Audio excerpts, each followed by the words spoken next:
happening tonight in Vancouver. People who are maybe on the fence about masking are going to look at this and see, well, Dr. Henry wasn't wearing a mask. BC's top doctor facing backlash over not wearing a mask while bolstering the interior mask mandate. Right off the bat, I said, this is a joke. Concerns from fans and doctors after BC Lions fans are seen squeezing through an exit at the home opener. That'll do it. It seals it for the Elks. The response from BC Place after people complained about the restricted access. An unprovoked attack on a driver in downtown Vancouver. How this standoff played out and why police need your help. This is City News Everywhere.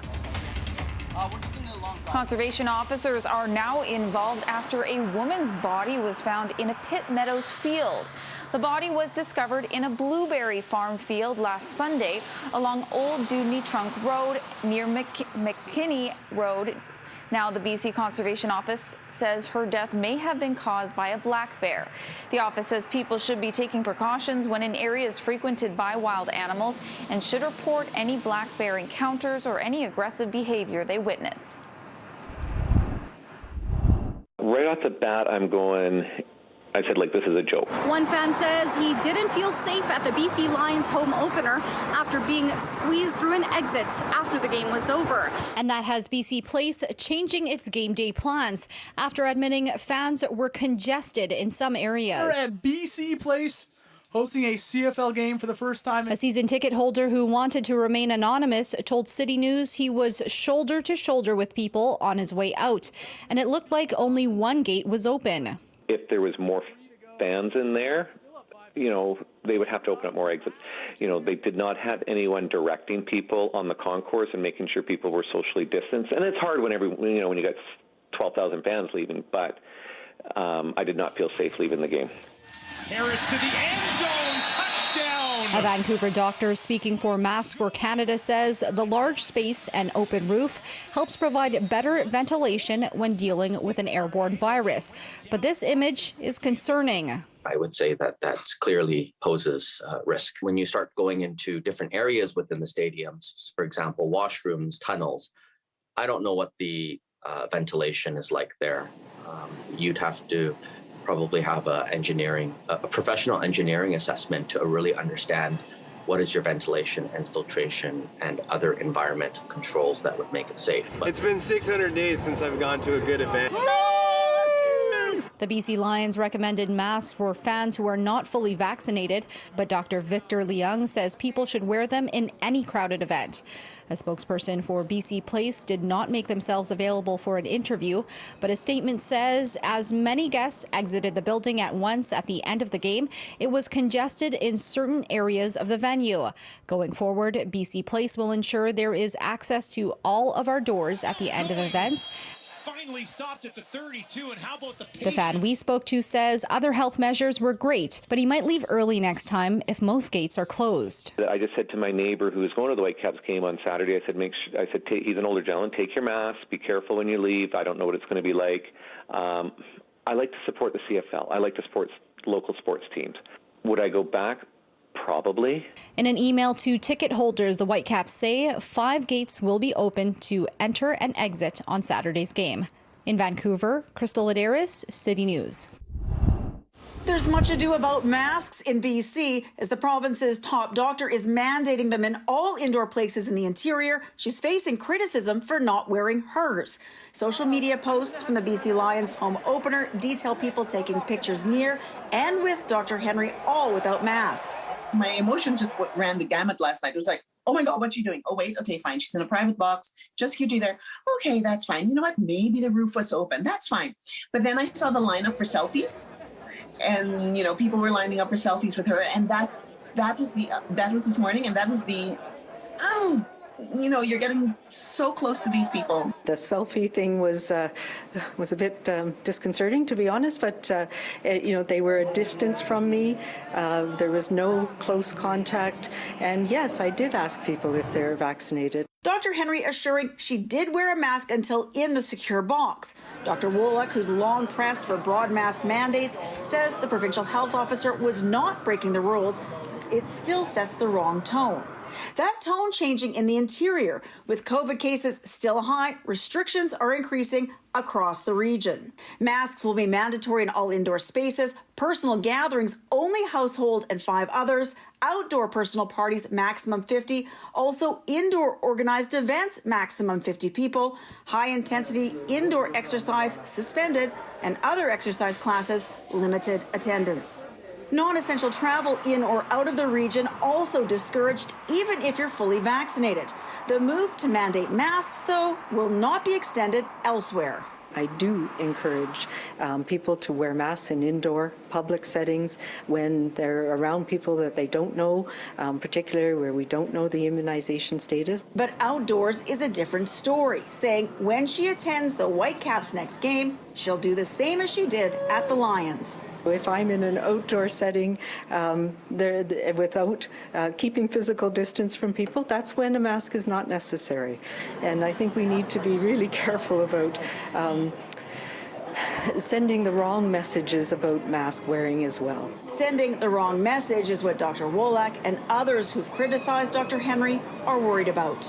People are looking to her to set the example. And yes, she is double vaccinated, which is great, but for those who are already fighting for mask mandates, or at least trying to get people to wear masks in crowded areas, whether it's indoors or outdoors, seeing an example set by our our chief public health officer makes it really hard. For City News in Victoria, I'm News 1130's Lisa Yuzda. As we head into the weekend, some sobering numbers from BC's top doctor. BC's COVID numbers are staying high with 663 new cases reported today, and sadly, 1 more death. Hospitalizations have risen by 8 people to 129, and 59 people are in critical care tonight. The latest stats on vaccinations show 75% of all eligible adults in the province are now double vaccinated. Drop-in sessions like at BC Place last night, helping with the rollout across BC. While Canada's border remains open to American travelers, those looking to head south for a vacation are going to have to wait a little longer. President Joe Biden has once again extended the U.S. land border closure, with the restrictions remaining in place until at least September 21st.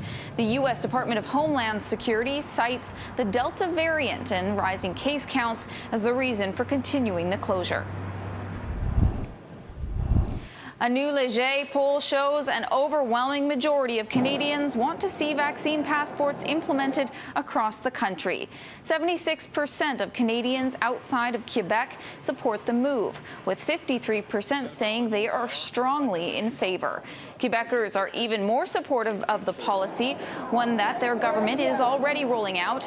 81% support or strongly support vaccine passports in that province. It's upsetting that in a 4th wave pandemic called by Mr. Trudeau, almost every day he's tried to divide and mislead Canadians. Aaron O'Toole hits back at Justin Trudeau, saying the Liberal leader is playing divisive politics. Vancouver police are investigating after a driver was injured during an unprovoked assault in downtown Vancouver. Dashcam footage shows the driver stopped in traffic on West Georgia near the Art Gallery when he's approached by a panhandler. Video from inside the car captures a man approaching and asking for money. When the driver refuses, the man blocks his path forward. Vancouver police say the driver was physically assaulted as he drove off. The suspect is described as a slim white man, 5'8", with unkempt hair. Yes, they will have to refer because the rights to access those services exist across the country.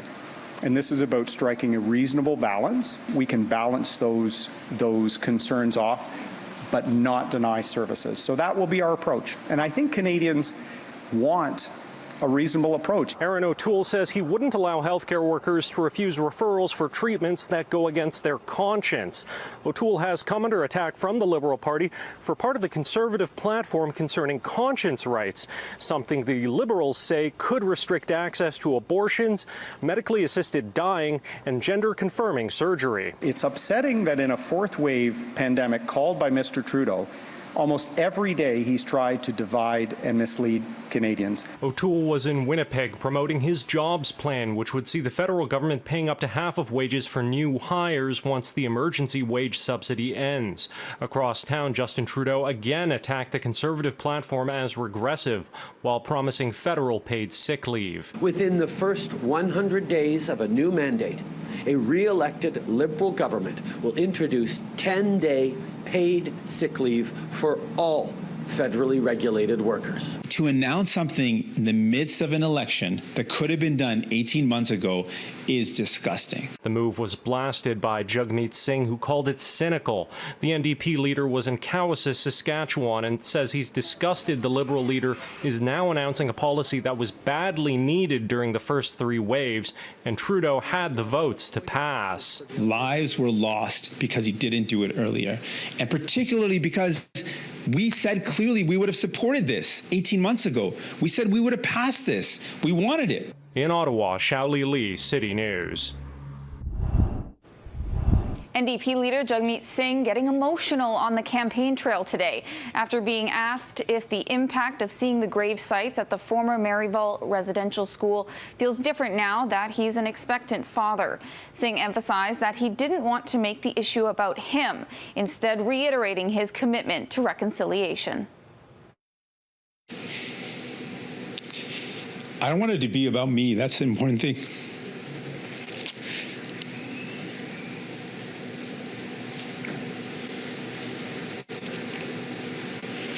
So, of course, it hit differently. It hit differently being a parent, for sure. But again, it's not about me. It's about Indigenous communities. And it's about what we've got to do for them. And it's about what this means that a country killed its own people.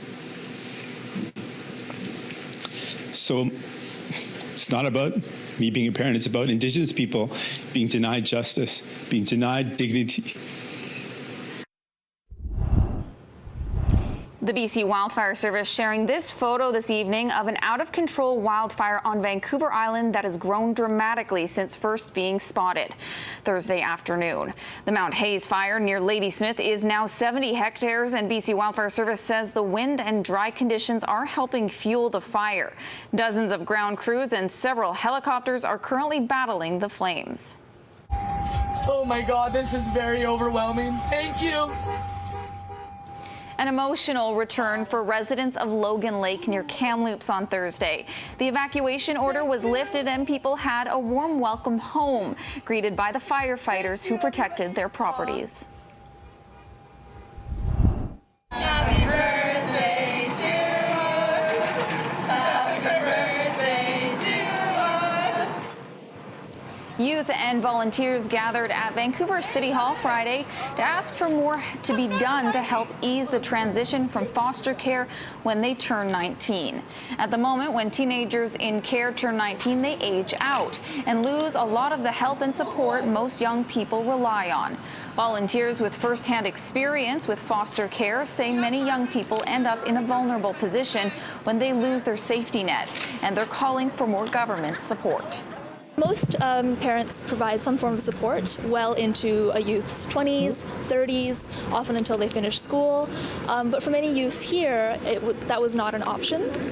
And they were forced to not only care for themselves, but find housing, find ways to get through school if that's what they chose, or just survive completely on their own. And the government did not provide enough support. So there's a lack of policies surrounding turning 19 and the supports in place. So the post-majority support that's currently available only serves 40% of youth who leave care, and that leaves around 600 youth annually to fend for themselves after turning 19. The Peony is open for business tomorrow, but things will look a little different than previous years. Because of COVID, the fair has been scaled back with reduced capacity, and anyone wanting to go needs to buy tickets online before they arrive. For those lucky enough to get into the Peony grounds, there's one activity that's now off limits. The iconic wooden roller coaster needs to be refurbished, so organizers are shutting it down for the summer season. Vancouver's news is always available on the radio with News 1130 or online anytime at citynews1130.com. Your next edition of City News is tonight at 11. Thank you for watching and have a great night.